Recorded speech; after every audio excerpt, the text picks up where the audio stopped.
M&J Video Games and Collectibles. Sport and non-sport cards, wrestling items, autographed items. We buy, sell, and trade.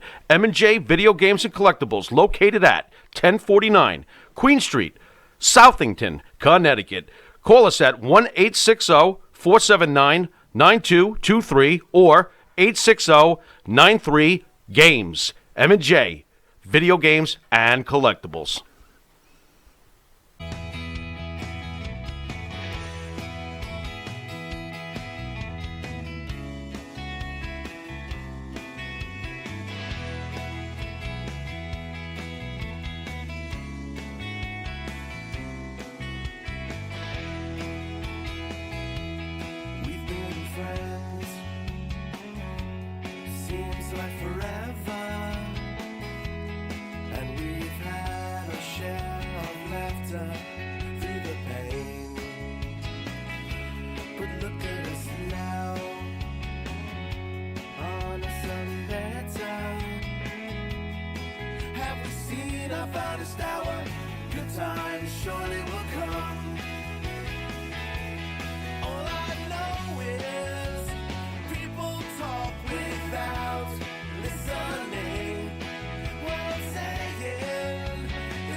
Fake news. Boston wrestling is fake news.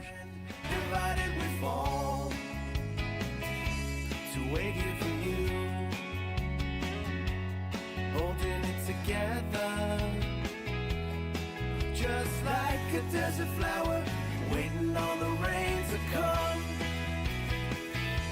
And all I know is annualized confusion. And what I'm saying is you don't realize what this means. Have we seen our finest hour? Good times surely will come. Just like a desert flower, waiting on the rain to come. No. You know, I'd say we start with the most famous tag team you were in. Not necessarily the most famous tag team partner, right. but the most famous tag team you were in, and that would have to be with Rocky Johnson. Exactly. You know, me and Rocky Johnson, we were fortunate enough to be the first black world tag team champion. You know, when I first met Rocky, it was in Florida. And Rocky, I wanted to quit. I don't know if I told y'all this before. I wanted to quit the business because it was just too much. I mean, the hardest part of wrestling in the olden days was the traveling. I mean, you got up in the morning, you hit the gym at 7 a.m., you get back to your apartment or your hotel room by 9 o'clock, grab some breakfast, and then by 11 or 12, you was traveling to your show. Now, sometimes you had a 200-mile trip. Sometimes you had a 300-mile trip. Sometimes you got lucky and you only had 100 miles to drive. But you had to get in your car. You had to travel to the town. The shows in the old days started at 8 o'clock. So at 8 o'clock, you have to be at the building. Really, you have to be at the building an hour before the show. If the show starts at 8 and you show up at 7:01, you are late. So most of the boys would try to be in the dressing room at least by 6:30 or 6:45, because at 7 they have a guy to go around with a little pad, and everybody's name is on the pad that's supposed to be on that card. And everybody that's in the dressing room, when you open that door, he put a little check beside your name. Now, if you're not in that dressing room when that guy checked your name, you can walk right through the door as soon as he checked his list. You're late. So being prompt was one of the number one things about in wrestling in them days, that you definitely have to be very, very prompt, because otherwise the promoter can't put the show together. He's worrying about you, and you just messed up everything just by being late. The best ability is dependability. That's right. That's right. Now say that again, Larry. The best ability is dependability. Dependability. And believe it or not, Larry, Ole Anderson used to say that all the time. He said, you could be the best wrestler in the world. You could draw me more money than any wrestler ever drew me. You could whoop every wrestler in the dressing room. But if I can't depend on you, I can't use you. I can't use you. But anyway, get back to me and Rocket Johnson. Over the years, me and Rocket, we got along sometimes good, sometimes not too good. And the reason for that is because for the first time in wrestling history, they put two main event wrestlers. And in the older days, there could only be one black wrestler on top. There could only be one Oriental wrestler on top. There could be only one Italian wrestler on top. There could only be one Spanish, Puerto Rican, or Mexican, or what on top. That's why when Chief J. Strongbow was the top Indian, couldn't no other Indian. They could come in the territory, but they had to work uh, uh, beneath Chief Strongbow. Well, when I went to Georgia, when I first started my career, there was a wrestler by the name of Rufus R. Freight Train Jones.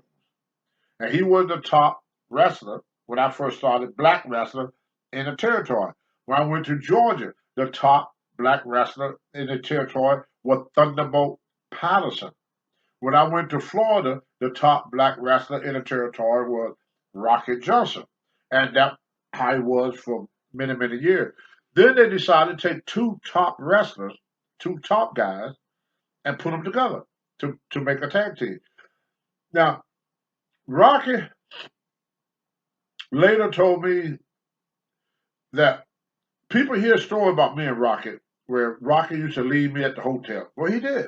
I'm not knocking the guy. He did. He dropped me off one time in Connecticut, and I'm sitting at the hotel waiting for him. He said, "I'll be back to pick you up." We had to go from Hartford, Connecticut to I'm sorry. We had to go from New Haven, Connecticut to Hartford, Connecticut. That's about a 45-minute drive. So I'm sitting at the hotel waiting for Rocky. Rocky said, "I'm gonna pick you up at 4 o'clock." He said, "We're gonna stop and get some." At that time, they used to have the Royal Roger chicken. Mm-hmm. Royal Roger chicken. We're gonna get me and Rocky used to get the chicken breast, but we were both bodybuilders. We didn't eat the skin, so we get the chicken breast and we pull the skin off and just eat the white meat. So I said, "Oh, great!" I love that chicken. So I'm sitting there. Rocky never showed up. So finally, I caught the cab all the way from New Haven, Connecticut, to Hartford, Connecticut, where Rocky was in the dressing room. That pissed me off that night. I didn't say nothing to him about it. Another time, we were together in Florida. They teamed me and Rocky up. In Florida, before we won the championship. And I probably told this story too, but since we talk about tag team, I repeat myself. Uh, they told me to. He was riding with a guy called Maniac Mark Lewin, and he said Mark Lewin is a heel. He said, "I'm going to pick up Mark Lewin, and then you go on this side of the building. I'm going to swing around and pick you up." I said, "Okay, Rocky." So I'm sitting around the side of the building. Rocky never showed up. Luckily for me, uh, it was this van, and the van was going back and forth, back and forth, back and forth. Finally, a girl get out the van, and then after the girl get out the van, a wrestler by the name of Quick Draw Rick McGraw. And Rick McGraw said, "Tony, why are you still here?" And I said, "Well, I'm waiting for Rocky to come pick me up." He said, "You mean Rocky and Maniac Mark Lewin?" And I said, "Yeah." He said, "Well, them guys gone." So they left me in the parking lot. I didn't understand that then. So later on in my career, uh, I asked Rocky after our career was over, why did he do these things? Well, everybody know that Tony Atlas had a drug problem, but what people probably don't know that Rocky is Canadian. He's from Canada. So what Rocky did, the guys would pull Rocky to the side and said, "Rocky, you got that Tony Atlas with you?" And Rocky said, "Yeah." "Well, I wouldn't ride him around if I were you. He always carrying drugs with me. He got a lot of drugs on. If you get stopped, Rocky, they're going to deport you. You're going to go back to Canada. You're not going to be able to come back." So that made Rocky scared to pick me up. I didn't know these things then. Rocky told me all this later on after our career was all over, why he pulled them stunts on me. But Rocky was a great guy. Rocky problem in the business for that time. Rocky, and you hear a lot of wrestlers would say this. Rocky act like he was white. Sounds strange. Rocky figured he could do in them days the same thing as a white wrestler did. One of the things that Rocky felt that he could do was date white women. And he would bring them to the matches with us. In fact, his last wife, Sheila, is white. So back in them days, that didn't go over too well with the promotion. And I'm not saying that the wrestler was racist. No, racism is totally, totally different. The way the promoters saw it back in them days, the black people wouldn't like you because now they feel that you think you too good to be with your own kind. Now that you're making money, you want a white woman. That black woman's not good enough for you anymore. Plus, the white people wouldn't like you either for being with a white girl. So he said it's going to hurt your drawing power. The job of a black wrestler back in the 70s, the 60s, the 70s, I would say all the way up until about the, the, the early 80s. Around the mid 80s was all, it was just wrestler. But each wrestler was responsible for bringing his group of people to the show. Like when Pedro Morales was champion, a lot of Puerto Ricans came to the show to support Pedro Morales. When Bruno Sammartino was champion, a lot of Italians came to support him. But this is how things was in the earlier days. Got nothing at all to do with racism.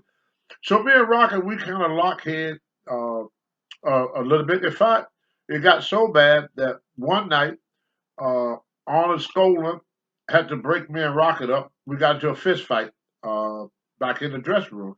That things got so bad between us. Finally, Vince took the belt off of us and everything. And the funny thing about that, when you look for matches, wrestling matches, Rocky Johnson and Tony Atlas, Rocky was getting booked in one town. Let's say they booked Rocky in Hartford, Connecticut. Well, I'm booked in Baltimore, Maryland. They would put Rocky in New York, Madison Square Garden. I'm at Bangor. I'm in Bangor, Maine. Very rarely did they put me and Rocky together. So they kept us separated. We were the only champion that the WWF had that was separated. All you out there, go on the computer and see how many matches that Rocky Johnson and Tony Atlas, that y'all going to see us as a team. Y'all going to see us winning the belt. Y'all going to see us losing the belt. We was in a lot of six-man tag with Andre the Giant and stuff like that. But very, very rarely will you find a match of Rocky Johnson and Tony Atlas. That was at the most, maybe 5. So in the whole year, they probably teamed me and Rocky. We were tag team for maybe 5 or 6 times. So we never really got to know each other. It wasn't like what people thought it was. When we got the belt, Rocky told Vince Senior, because Vince Senior said, Tony, you want to go back to California? I was living in California then because I was competing in Bolivia. So you want to go back to California and get your car? Rocky said, no, he's gonna be with me most of the time, so he could ride with me. Well, that didn't work out too well because Rocky was hardly ever booked with me. So a lot of time I'm sitting in the hotel, and I don't have a car because my car is in California. And I would say, well, how am I going to get the show? So I had to get other guys, catch a ride with other guys. So I was able to go out and buy myself a car myself to become independent. But before that, me and Rocky, no, really, we didn't really. He was the only tag team partner that I didn't really team up with much. So we never really got close to each other until after our career. And I remember the last match. It was in Madison Square Garden. And they put me and Rocky against somebody. And we just lost the title to Adrian Adonis and Dick Murdoch. And believe it or not, I did not know we were going to lose that night. I didn't know. I was outside the ring fighting with Dick Murdoch. I looked up and Rock was being pinned. I go, what in the hell is going on? Nobody told me nothing. So I asked Rocket after the match, I said, Rocket, uh, I didn't know we were going to lose the belt tonight. And Rocket said, yeah, they told me, but they told me not to tell you because they know you wouldn't go for it. That's what they told. They said, we knew you would not go for it. In other words, I would have not lost the title. I wouldn't have done it. But it's a lot of stuff that Vince would do to me and not tell me. He didn't tell me nothing, which that used to sometimes infuriate me because I always felt, hey, why not tell me? I'm the other guy. They would go tell Rocket and wouldn't tell me. Well, then they would come to me. They would tell me stuff about Rocket that was not true. That Rocket did this, Rocket did that, Rocket is this, and Rocket is that. Blah blah blah blah blah blah. And I was in one town, Rocket is in another town, but they kept us separated. So even though we the most famous tag team in wrestling history because we won the title, we was probably the worst tag team because we never teamed up. How can be a tag team when you in Baltimore, Maryland, and your partner is in Philly? It don't work that way. When they put the belt on the other guys, the guys kind of work together. But Rocket was a great guy. Rocket, if I could name Rocket, give Rocket Johnson a name, it would be Malcolm X or Martin Luther King because he fought for black wrestlers to get an equal shake in the business. One of the things, Thunderbolt Patterson was that away. Ernie Ladd went along with the game. Rufus went along with the game. But Rocket wanted to change things. He wanted to be treated just like a white wrestler. But he was a little bit ahead of his time. At that time, he was not, he wanted to be in a position where it was not meant for a black person to be into. I remember when we won the title, Rocket came back to the dressing room with nobody there but me and Rocket. And I reached out to shake hands. Rocket turned, had a tear in his eye, and he hugged me. He said, I thought this would never happen. He said, I can't believe it. He said, I cannot believe that they really, really let us do this. He said, I can't believe that this really happened. That whole night he kept saying it. He kept looking at his belt. He said, I can't believe it. I just can't believe it. Because what people don't realize, Rocky came from a very, very rough area in Canada. He had to fight and scratch for everything this man ever had. And Rocky worked a lot of territory, but he was not, a big name in the wrestling business. In fact, I was a bigger name, even though Rocky been in the business longer than me. But I was always in good territory that was able to build me up quicker than Rocky Johnson. You know, uh, this was Rocky's first big break in the business where he won the title. Well, when they took the title off of me and Rocky, I remember Rocky walking back and looked Vince Jr. straight in the face, and he said, "You are not going to make a jobber out of me like you did S.D. Jones." Now, S.D. Jones was my tag team partner when I first went to the WWF. Rocky was not in the territory at that time. It was just me and S.D. Jones. Where me and S.D. got along great because S.D. was an undercard guy and I was a main eventer. So S.D. knew that they were never going to put him where they got me.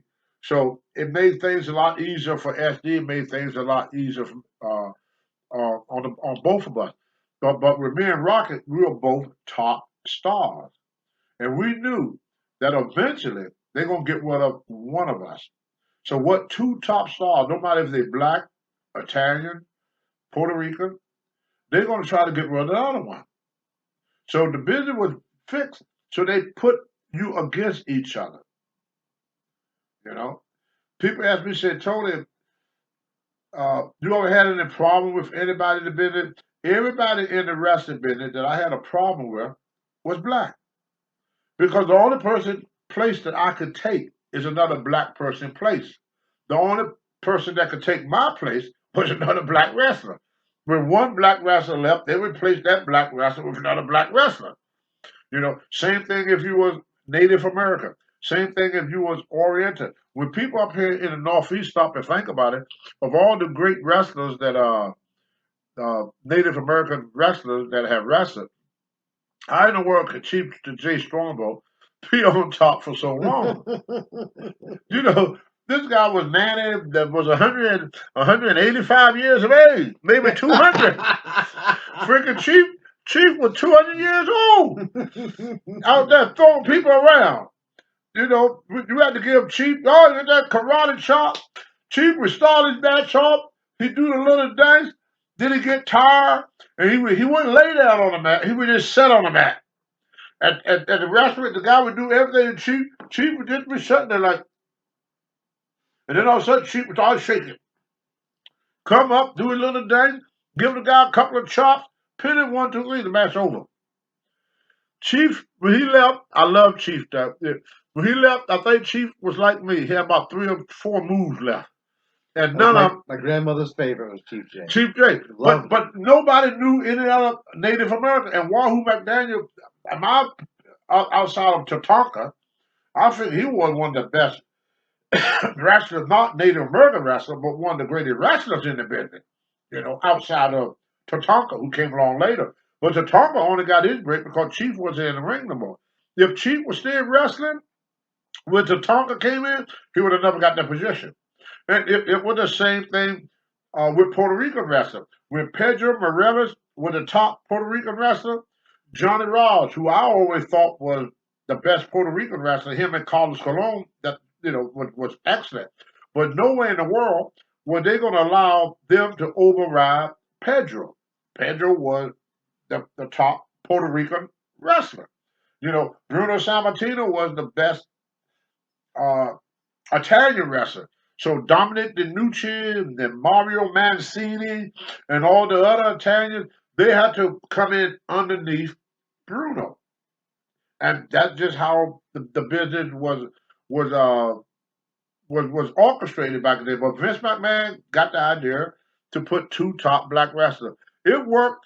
It would have worked out a lot greater if the office had gave us the same opportunity as they gave the other wrestlers.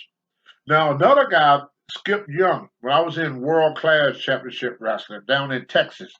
This was with the Von Erichs. Took it around that. Now me and Skip, we won the belt together, we traveled together, and that tag team worked out great.